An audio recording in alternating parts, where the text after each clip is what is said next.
हाँ जी प्यारे बच्चों, नमस्कार। ऑनलाइन क्लास में आपका स्वागत है। आज हम पाठ नंबर 12 नींव की ईंट इसके प्रश्न उत्तर पढ़ेंगे। नींव की ईंट पाठ के आधार पर बताएं कि दुनिया क्या देखती है। दुनिया इमारत की चमक दमक देखती है, उसका ऊपर का आवरण देखती है। दुनिया इमारत की चमक दमक देखती है, उसका ऊपर का आवरण देखती है। इमारत का होना न होना किस बात पर निर्भर करता है। इमारत का होना न होना इमारत की नींव की ईंट तथा उसकी मजबूती पर निर्भर करता है। इमारत का होना न होना नींव की ईंट तथा उसकी मजबूती पर निर्भर करता है। लेखक ने नींव की ईंट किसे बताया है? जो ईंट जमीन के 7 हाथ नीचे जाकर गड़ती है। जो ईंट जमीन के 7 हाथ नीचे जाकर गड़ती है और इमारत की पहली ईंट बनती है। बनती है। इसी ईंट पर इमारत की मजबूती तथा होना न होना निर्भर करता है। लेखक ने इसे ही नींव की ईंट कहा है। जो ईंट जमीन के 7 हाथ नीचे जाकर गड़ती है और इमारत की पहली ईंट बनती है।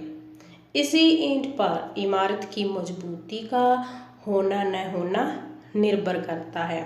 लेखक ने इसे ही नींव की ईंट कहा है। नींव की ईंट ने अपना अस्तित्व क्यों विलीन कर दिया? नींव की ईंट ने अपना अस्तित्व इसलिए विलीन कर दिया ताकि यह संसार एक सुंदर सृष्टि देख सके। नींव की ईंट ने अपना अस्तित्व इसलिए विलीन कर दिया ताकि यह संसार एक सुंदर सृष्टि देख सके। ईसा की शहादत ने किस धर्म को अमर बना दिया?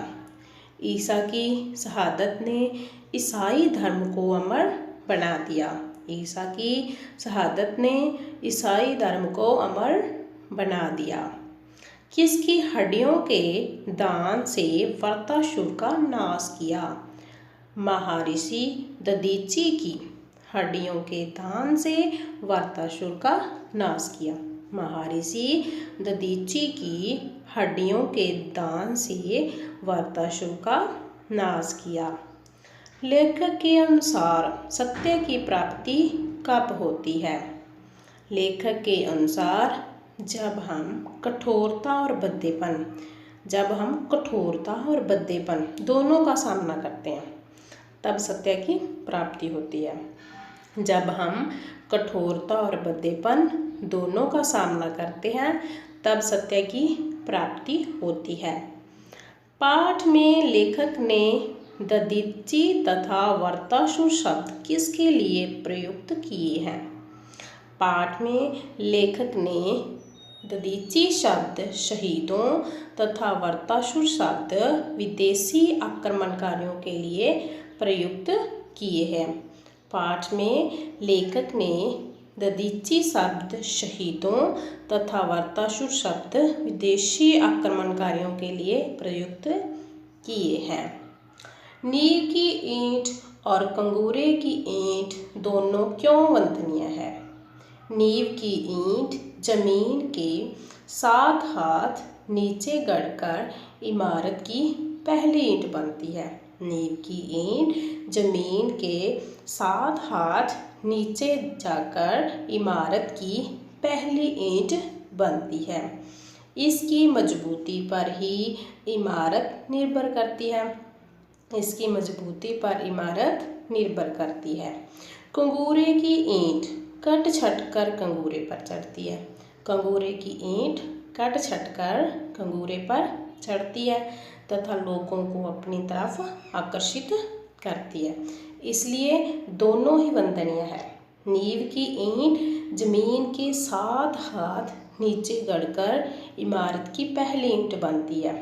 इसकी मजबूती पर ही इमारत निर्भर करती है।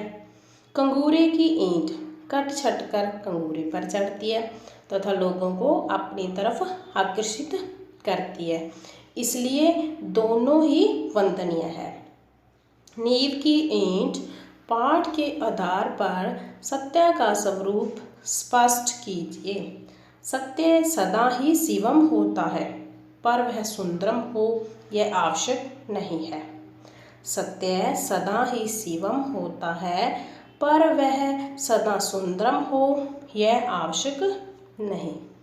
सत्य कठोर होता है। कठोरता तथा बद्धापन एक साथ जन्म लेते हैं तथा एक साथ जीते हैं।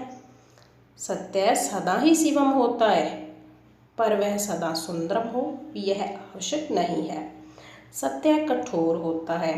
कठोरता तथा बद्धापन एक साथ जन्म लेते हैं तथा एक साथ ही जीते हैं। हाँ जी बच्चों, इस लेसन की PDF आपको पहले भेजी गई है। आपने उसमें से सारे क्वेश्चन आंसर राइट भी करने हैं और लर्न भी करने हैं। Thanks. Have a nice day. Stay home, stay safe.